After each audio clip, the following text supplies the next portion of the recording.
Today's guest is Daniel Felt, who is the founder and CEO of Kura Homes. Since starting in 2016, Kura Homes has grown from Daniel's garage to 4 different states and 32 employees. And he focuses mainly on the high quality work at a fair price. And Kura Home services now over 600 homes on a quarterly basis, basically completing all of their routine maintenance needs. So, Daniel, thank you very much for being on. How are you doing today? I'm doing great. How are you?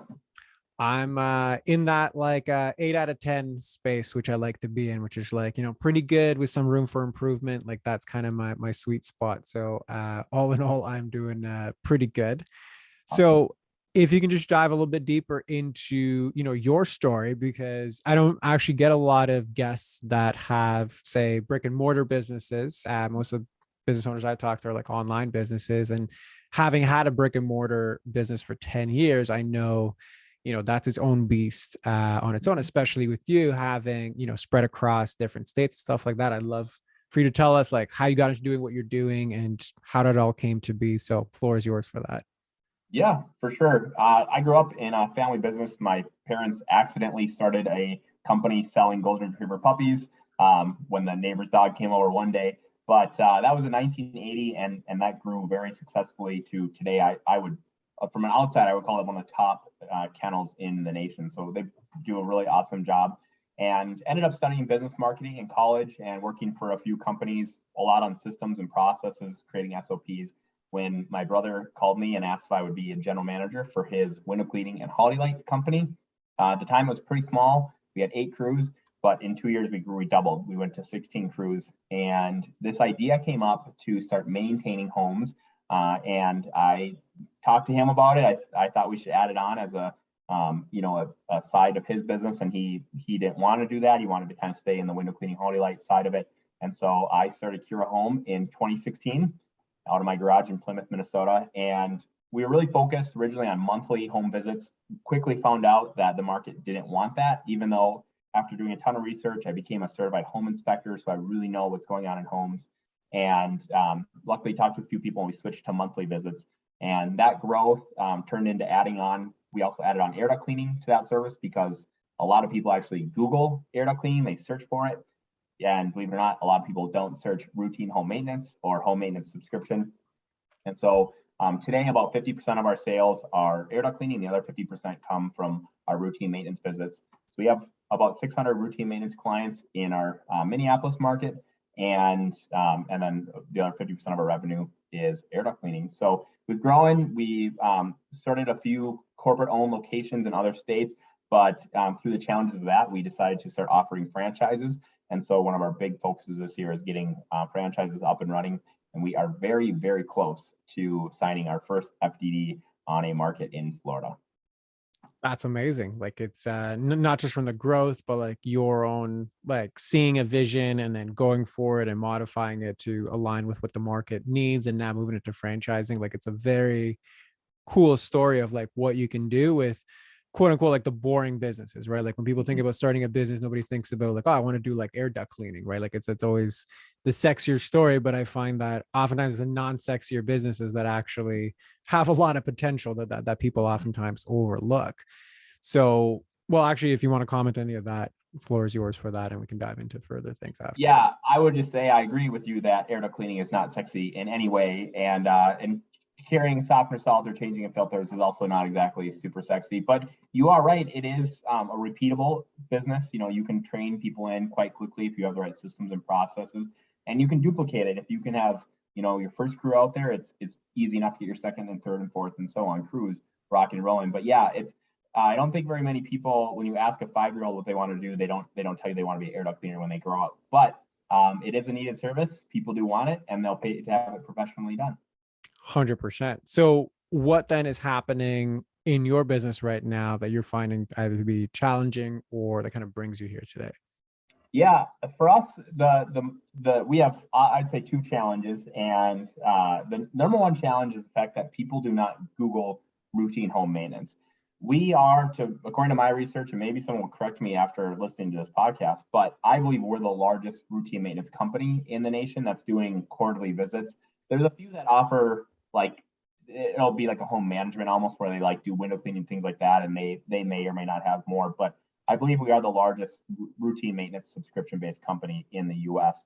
But when I talk to people in other regions, they have very similar problems, that they've spent a lot of marketing, they've tried various different things to get routine maintenance clients, but it's extremely difficult when people aren't searching. You can write as many blogs as you want. We have about 12,000 people that follow us just on Instagram alone, and we're really happy with the 600. But of course, you want to hit 1,000, right? And then you want to hit 2,000. So that's one of the largest challenges. And our second largest challenge has been managing employees from a distance. Trying to get these guys to be held accountable and doing their things, hitting KPIs, things like that in different regions has been extremely challenging. Got it. And out of those two, which one feels more relevant to you right now? I would say our right now the hardest thing is getting more routine maintenance clients. We're only pulling on 3 to 5 a week right now, and granted it is a snowball because we're still servicing client number 1 from 2016, but really want to be servicing more. We want more people coming in from things besides word of mouth, or I saw your van driving down the road. Got it. Okay. So in that case, like, clear, this is a problem that you've been thinking about for a long time, right? Like, even how you speak about it, like, I've done this research, I've seen this problem, there's an education problem, there's a visibility problem. So it's like there's multiple layers to it. Knowing what you know, and the fact this isn't the first time you were thinking about it, what do you think from your vantage point is the solution that you need? Well, I think the general idea, the general concept for any business is we need to more affordably educate customers that they need this service, right? Because we've done all the things, we've done the postcards, we've done this, we've done that, we've been on the news, we've done so many things that I feel are extremely creative over the years. But it's the problem is you're trying to educate someone that they need a service, and then, by the way, you also need to sign up for the service that you just learned about. You just found out that you needed this problem, and it's not an emergency. No one's going to listen to this podcast and run downstairs and change their furnace filter because they just found out they need to do it. It's not an emergency. Where if your furnace goes out and it's middle of winter, okay, now we have more of an emergency on our hands. So it's not needed immediately, and so it's creating that need through affordable education is what we really need to figure out how to get done. Got it. And what is your role in contributing to that? I have been motivated and encouraged through my team to be the quote unquote celebrity CEO, someone who's out there, shaking hands, kissing babies, quote unquote, and doing all that stuff, right? And I don't. That's fine for my role, but it's really difficult when you're also trying to run a business that's growing quite quickly, in my opinion. We're 6 years old and we're doing all these things, so it's difficult to find time to do that, especially when there's not a high ROI that to be out there. So what my role is I'm trying to continuously motivate my guys to do the little things that I think work really well, and I call it artificial word of mouth. So it's talking to customers and saying, asking a question along the lines of, hey, based on everything that I completed today, is this a service that you would see yourself referring to a friend or family? Like, just doing a quality check here, something like that. Leaving the 5 door hangers on the neighbor's house, leaving a yard sign out at the stop sign before you leave the neighborhood. Things like that is really keeping that consistency is really important for our continual growth. Got it. So how's that been working for you in terms of making the business goals happen? The being the celebrity CEO of the company is working fine. When we do things, the problem is that it's actually the opposite of your typical marketing strategy. So, like, if we're on the news or you go on your local TV station that, like, I would say, like, your typical mom watches at like 3 o'clock or whatever. In Minneapolis, it's called Twin Cities Live.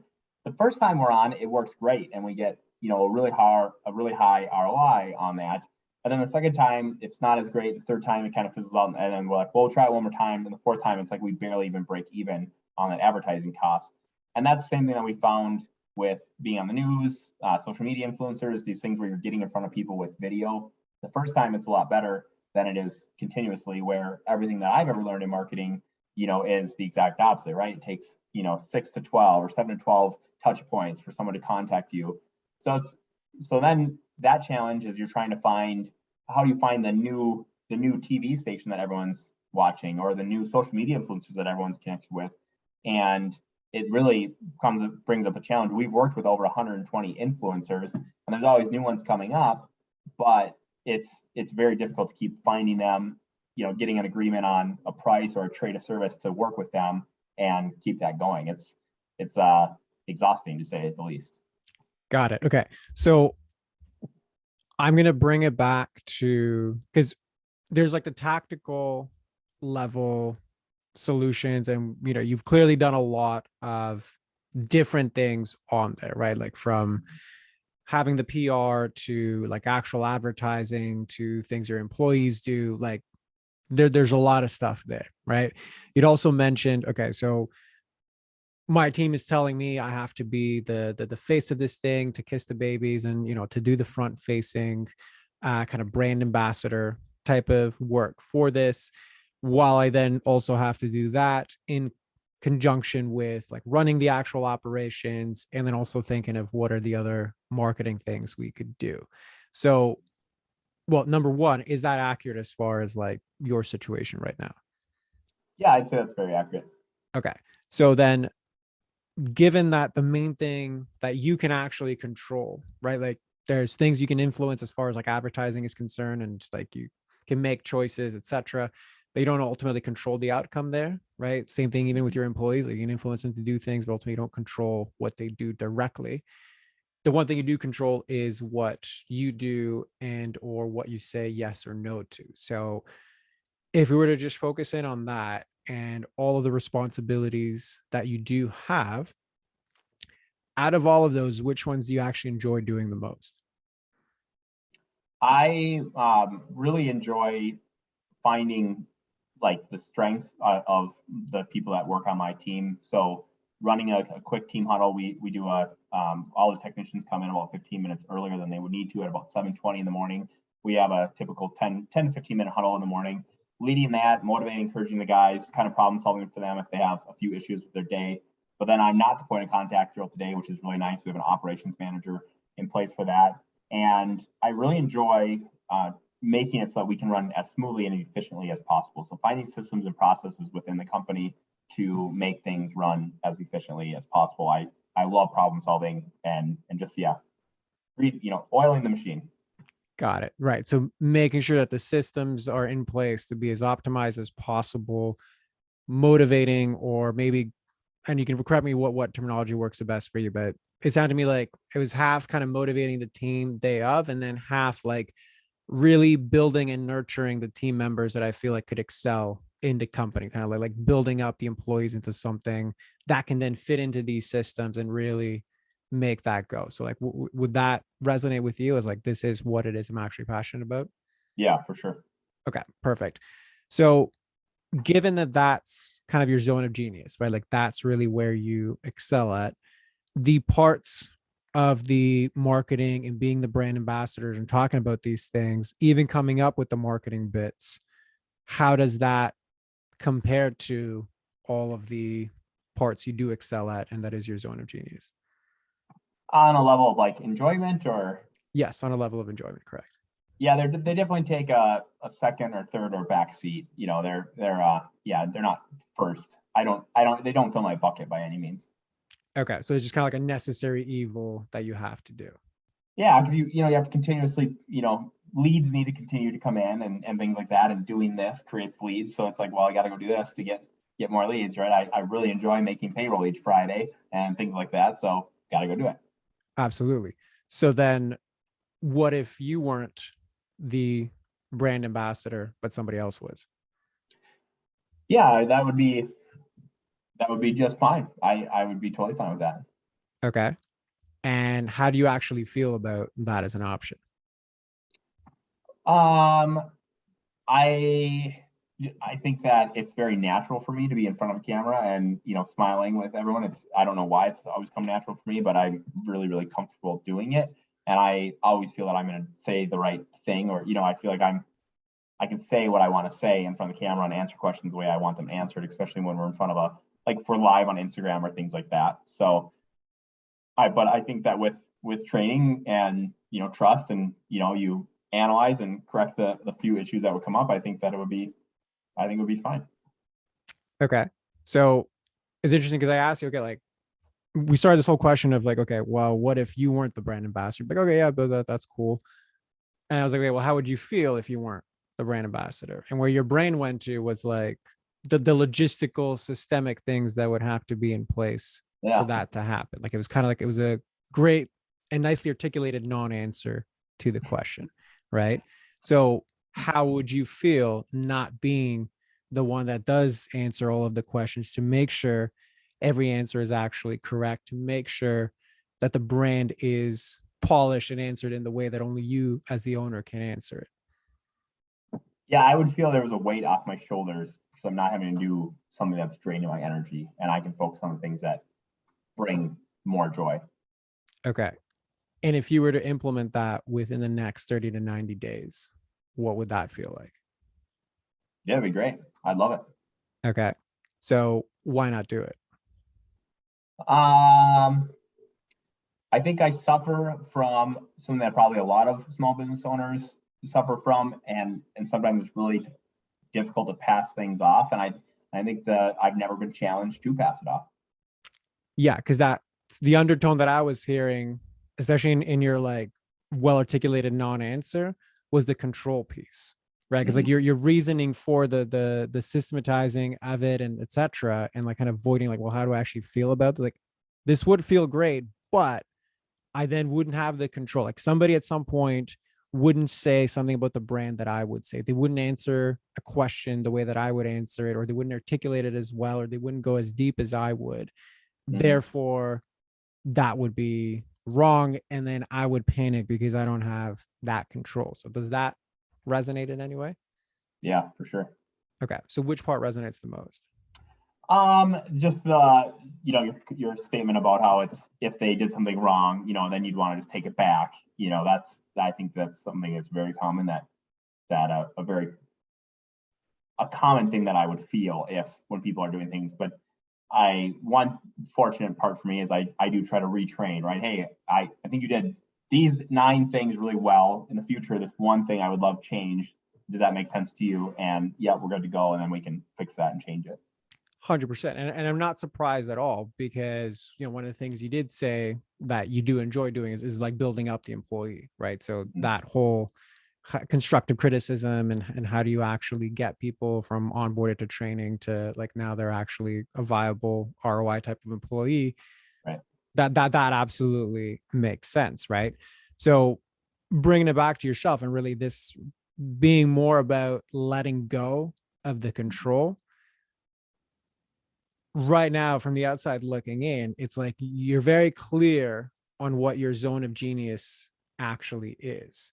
But Mhm. then there's this fear of letting go of the other part that's not it's more like a zone of excellence. Like, have you ever read the Big Leap, right? He makes distinction between like your zone of genius is like that one thing that only you can do. Your zone of excellence is like the thing that you're good at and people expect you to do, but that isn't really, like you said, filling your cup fully and or bringing you the return that you're looking for. Right. And when I hear about all of the marketing stuff that you've done, there's this sentiment of like, let's just blast everything, hoping that one thing will be a home run that can just continue to churn and bring in the leads that I need to make payroll. So before I go on, does that resonate with you? Yep. Okay.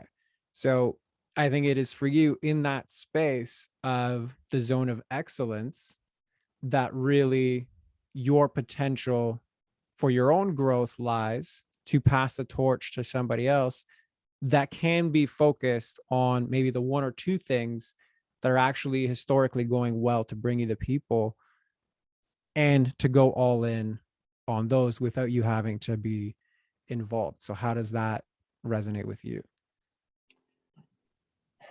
I I agree that one thing that I always think is what I've observed when I'm having conversations about delegating things is that I always feel very similar, and that's that I feel like I'm immediately like, well, if I'm doing it at A plus level, these guys at least they'll do it like B plus, B. And talking through this, it just reminds me of the times when it's like, okay, well now you actually delegate it and you find out that this person's actually scoring, they're doing it better than you were doing it, and it's more natural for them, or it actually fills their bucket, actually brings them energy. So yeah, I can't say I disagree. Okay. So that bit you just shared about, so what, like, if you were to elaborate on that, like, just tell me more about what you mean by that, or why do you think that came up right now? Because we sit there and we talk about, hey, what are the big challenges, right? And it's like, here's something that doesn't bring you energy. It's you're just doing it because you absolutely have to, and you think you're the only one who can do it. But looking back at other situations that maybe weren't as big or crucial, right? Like marketing, I think is a crazy important part of your business. It's telling your story. People, I think, a lot of times watch you from the sidelines for a long time before they commit, it seems. And so you just want it to be right. And then especially when you have a company that it's your baby, right? And so everyone, when you go to a family reunion or whatever it is, everyone's saying, hey, yeah, I saw this Kura Home, or I saw this, right? You're always kind of answering questions about it, and you just don't want to be embarrassed. You don't want it to be, it's one thing to like mess something up internally, or with one customer, you can make that right pretty fast. But as you get larger and you scale, you really want them to be just perfect. And as I consider myself, I think myself as a perfectionist, and I want it to be just right. It becomes more and more difficult to delegate things, but that's what has to happen in order for you to grow your company. So you kind of gotta pick, either you're willing to make a mistake in front of 100,000 people, or you sit there and you manage it, you micromanage it, and you'll be at 10,000 people for forever. Right. And it really comes back to the way that you're doing things. Is it really the perfect result that you're looking for? Right. Yeah. And the way I'm doing it, I don't think so. I don't think it's not a means to an end. I think I'm a continuous cycle of, oh, we were in front of this influencer or that TV show and we got another 30 clients. Now I got to go find the next one. And yeah, it's exhausting. Yeah, 100%. Not to mention separating yourself out. And obviously there's going to be the growing pains of that transition, right? There's going to be mistakes that are going to be made. There's going to be things that are going to fall through the cracks. That part's guaranteed. And clearly, like, you already have experience with that, as far as like even just the actual day-to-day work, right? Like, you bring somebody new on, things are going to fall through the cracks. So, these are all things that you're already aware of. But what I just want to highlight to you here is, like, you mentioned a few words here, like embarrassing, perfectionism, right? Like, these are all parts of you and narratives inside of you that are right now seeping into the resistance of actually letting the reins of this go, Mm-hmm. allowing somebody else to take those reins, and really looking at the vision of, like, what would happen if your bandwidth was, like, released from this work and reallocated towards other things that are in your zone of genius, that could be an accelerant for other things. From Mm-hmm. the outside looking in, it's like there's a lot of opportunity there. For sure. Yeah, Perfect. I So agree. anything else that's coming up for you with regards to that? Yeah, I think that someone needs to be there. We work on these systems and processes, and if you have someone it's more natural for them to work on the marketing side of things like that, I think it's important to let them go, and let them go do it. Beautiful. So does all of that, like, feel complete for you, or do you think there's still something left outstanding? No, I think that makes a lot of sense. I think as a business owner, you get caught up in the day-to-day things and you don't take time to step back and reflect and talk through some of these things that should be a common sense thing, but sometimes it's hard to get out of the day-to-day grind. 100%. I've said it many times on the podcast, in my coaching. It's very hard to see the building when you're standing on the balcony, right? Like, it's you need that zoomed out view to, quote unquote, see the obvious. But if it was the obvious, you would see it, right? So I get that. Yeah. All right. So in that vein, why don't you just kind of close this off? I always ask people to summarize, what was your interpretation of your business problem coming into the conversation, and then what were your big ahas and takeaways at the end of it? Yeah, I think biggest challenge for us is finding energy to go out and get some of these repetitive things done. And I think the aha would be finding and allowing others to use their talents to do things better than you can do it. Very nicely put. So yeah, in that case, floor is yours. Let everybody know who's the best person to find you. Where can they find you? Floor is yours for that.